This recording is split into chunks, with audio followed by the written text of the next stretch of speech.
Hi everyone, my name is Marie Grillis, and in this video I will be discussing 9 things that I have noticed that have been very positive outcomes due to the carnivore diet that I'm currently on. Now, I have been on this diet for about 7 to 8 weeks now, and I have already noticed a dramatic increase in vitality, and there's been a lot of positive symptoms that I really want to talk about today. So please like, share and subscribe, and I hope you enjoy this video.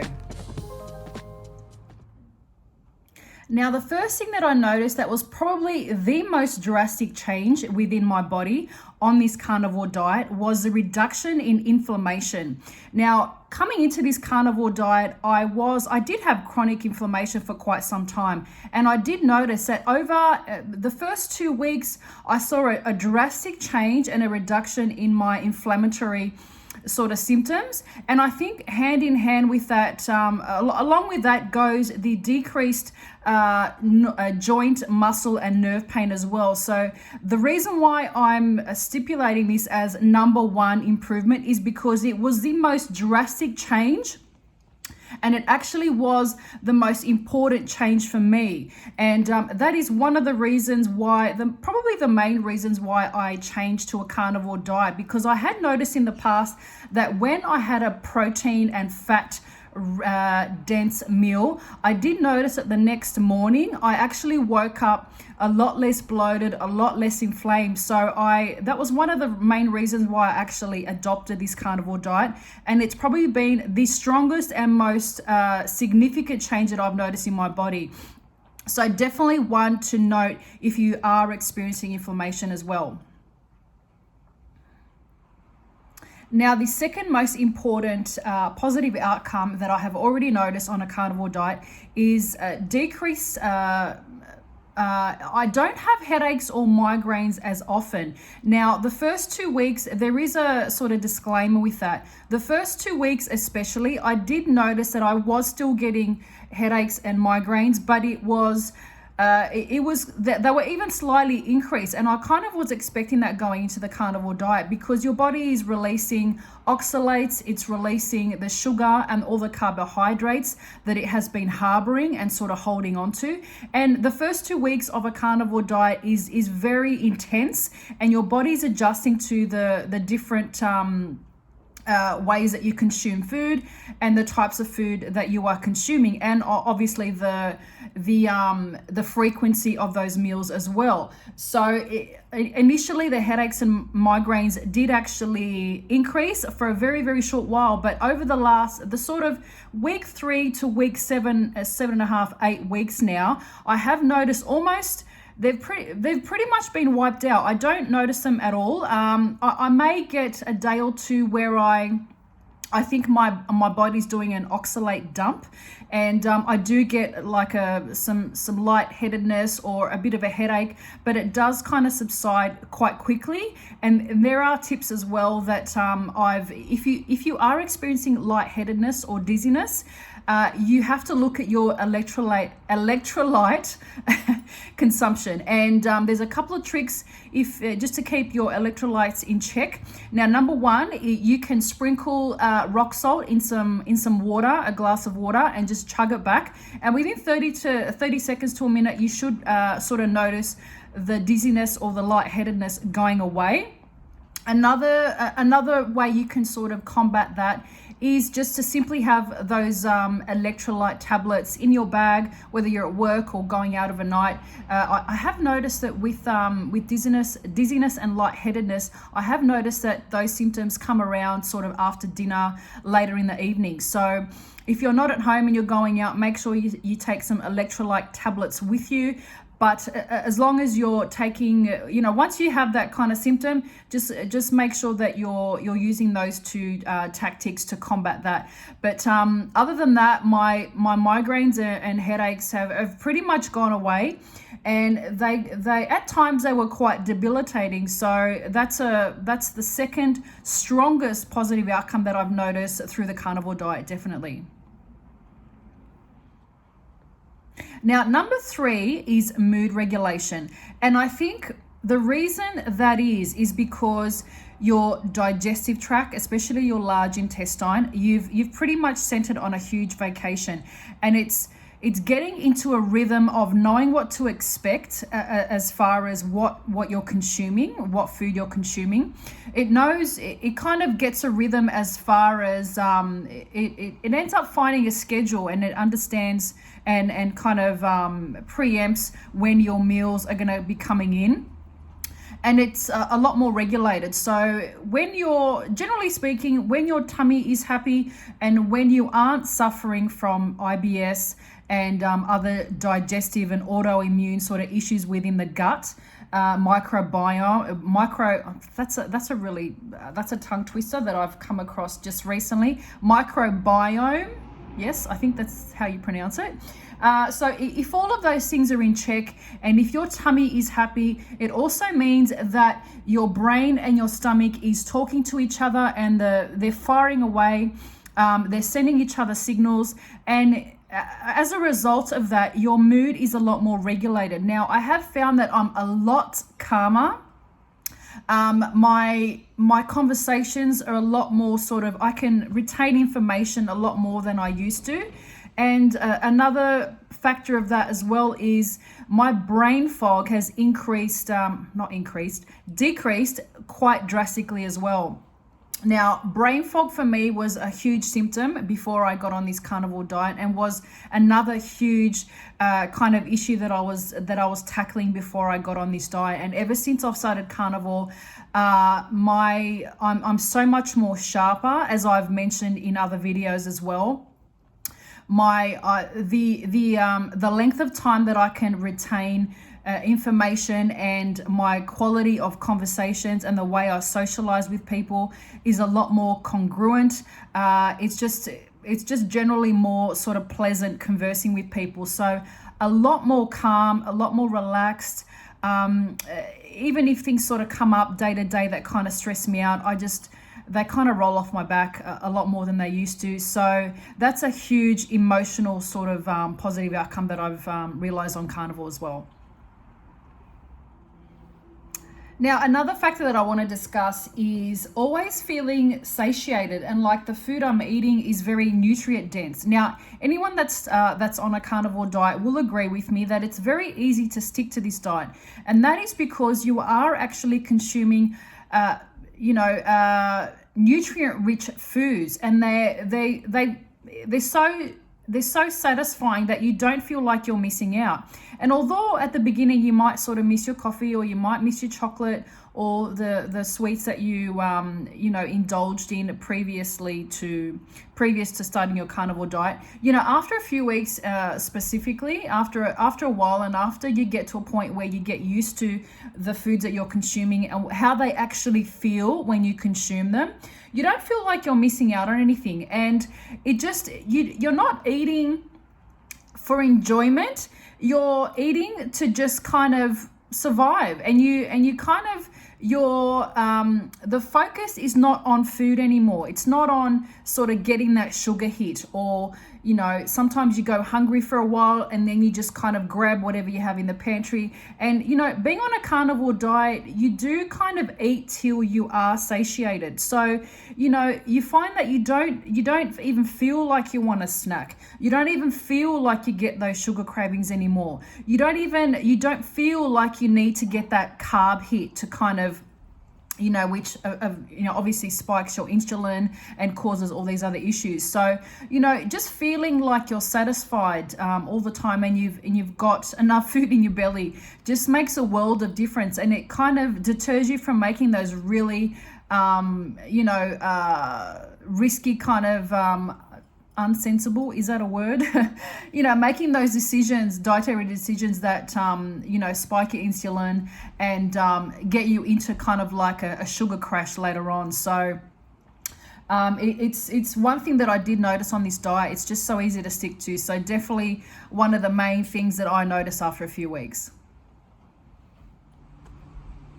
Now, another big one I notice as well is less muscle, joint, and nerve pain. Now, I did touch on this in one of my other points, but I think a very strong reason why this happens is because you are going through phases that that include oxalate dumping. Now, I will discuss oxalates and oxalate dumping in another video in more detail, but generally speaking, there are some sort of theories around the fact that fruits and vegetables actually have toxins, and we are not designed to eat that many fruits and vegetables.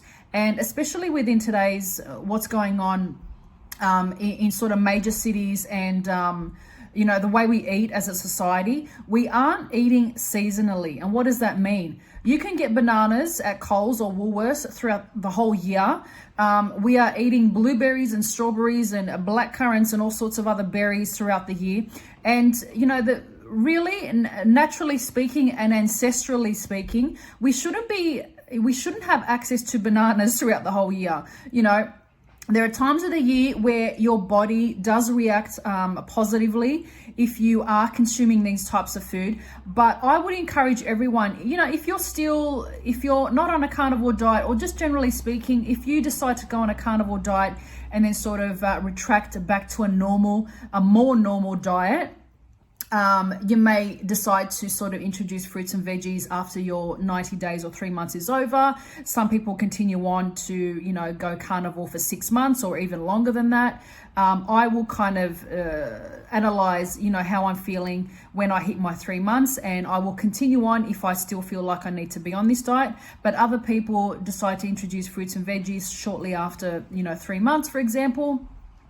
But generally speaking, even if you do start to eat those types of food, you should eat seasonally. You should eat bananas in summer. You should eat citrus sort of around the winter months, you know.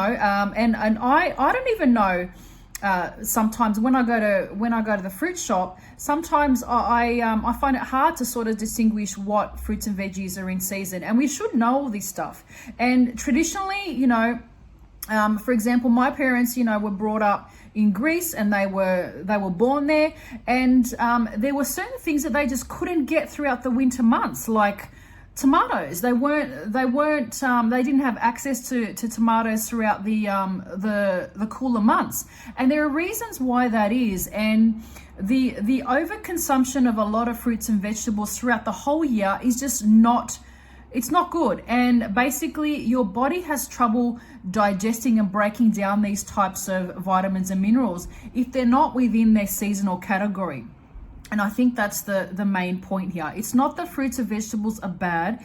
It's because the way we consume fruits and vegetables these days is not ancestrally appropriate. And number two, there are so many chemicals that they dump on these fruits and vegetables that there's no wonder that we're sort of full of toxins, and we're forever on these detoxing protocols to rid us of bacteria and sort of over processed foods and all sorts of symptoms and problems. So I did regarding oxalates, it is important that you understand the concept around it and the reason why we're reacting so negatively towards fruits and vegetables. They're not bad. We just need to adjust our perspective and just kind of go back to basics and understand how they were consumed traditionally and how we should consume them moving forward.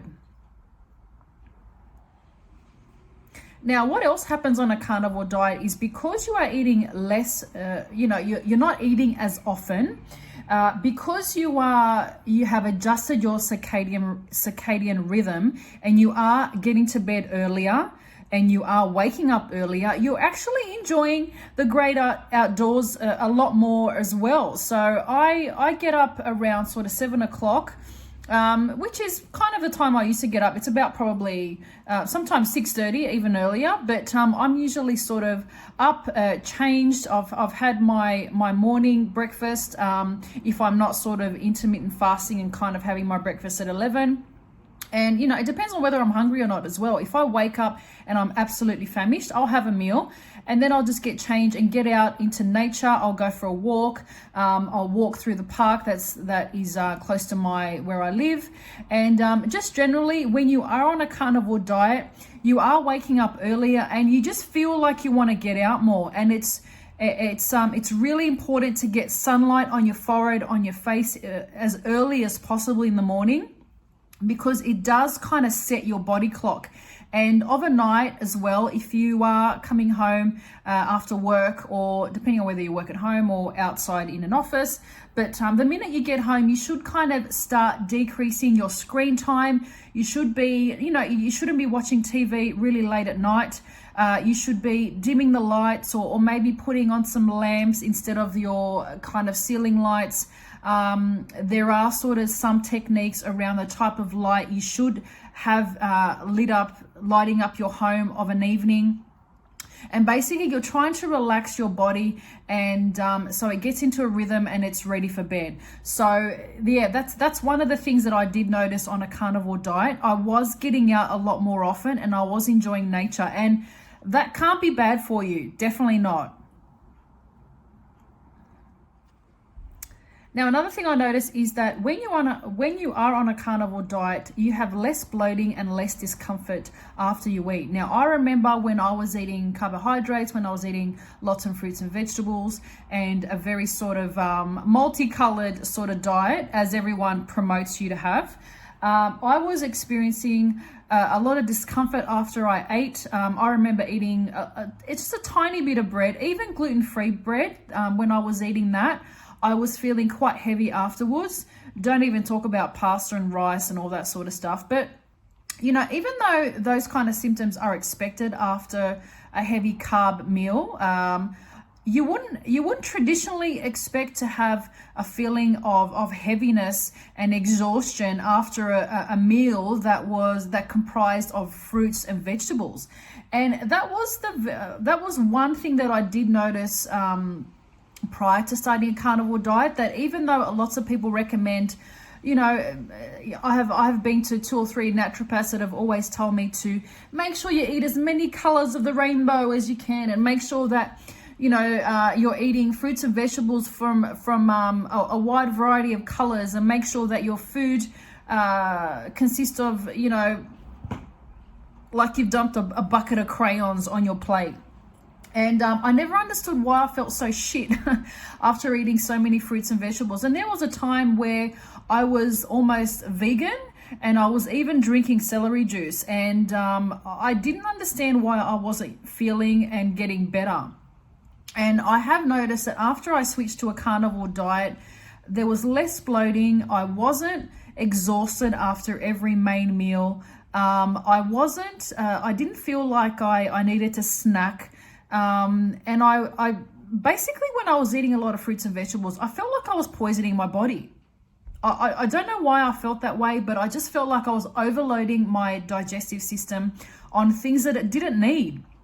And, I have mentioned in another point that when I was eating a diet or a main meal that comprised of a lot of fat and protein, even though I expected to feel a lot worse the next morning, I actually felt a lot better. And that's one of the main reasons why I switched to a carnivore diet. But I do want to do some more research around fruits and vegetables and the and oxalates in fruits and vegetables. I have mentioned it previously in this video. But I think that with that, as I mentioned before as well, you need to make sure that you're eating fruit seasonally. And because I took all that away, and my diet was very simple. It consisted of protein, fat, different types of protein, eggs, dairy, cheese, milk, that sort of stuff. So because I simplified it so much, I think that kind of helped in the reduction of bloating, gassiness, the feeling of heaviness, and just extreme kind of,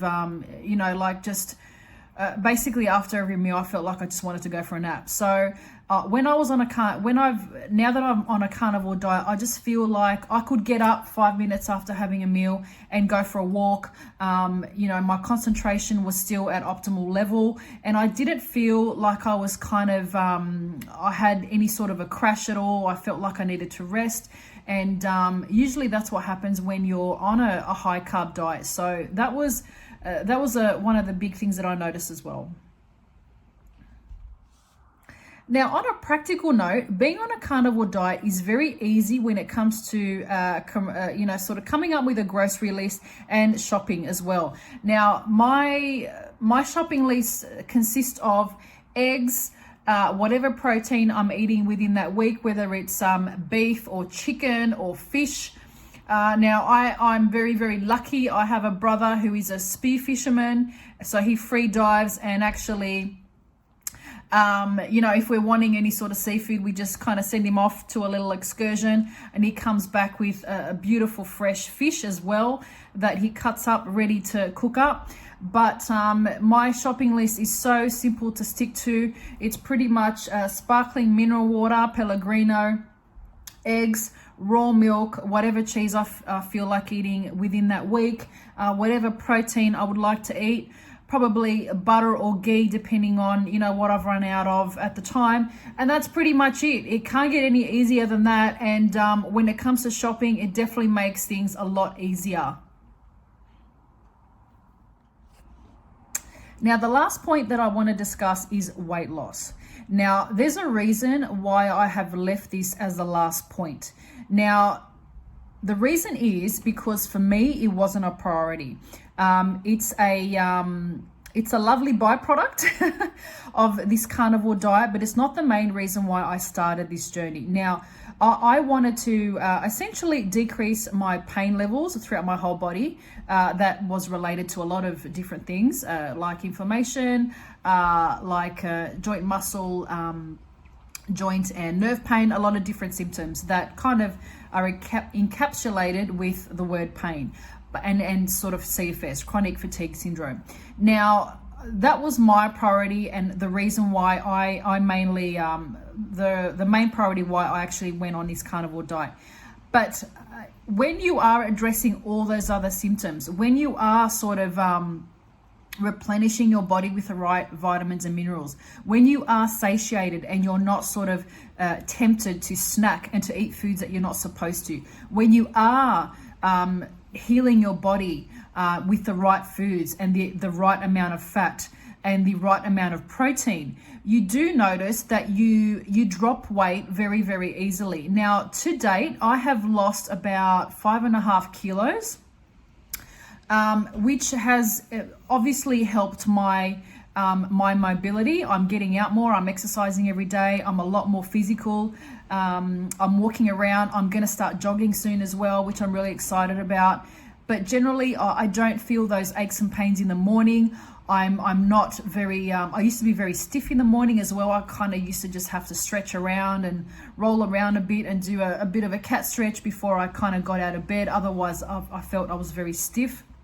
My neck, a lot of sort of stiffness, and my two strongest kind of pain zones was my neck and shoulders and my lower back. I found that they were my two weak points, and over time I have noticed that I'm a lot looser in the neck.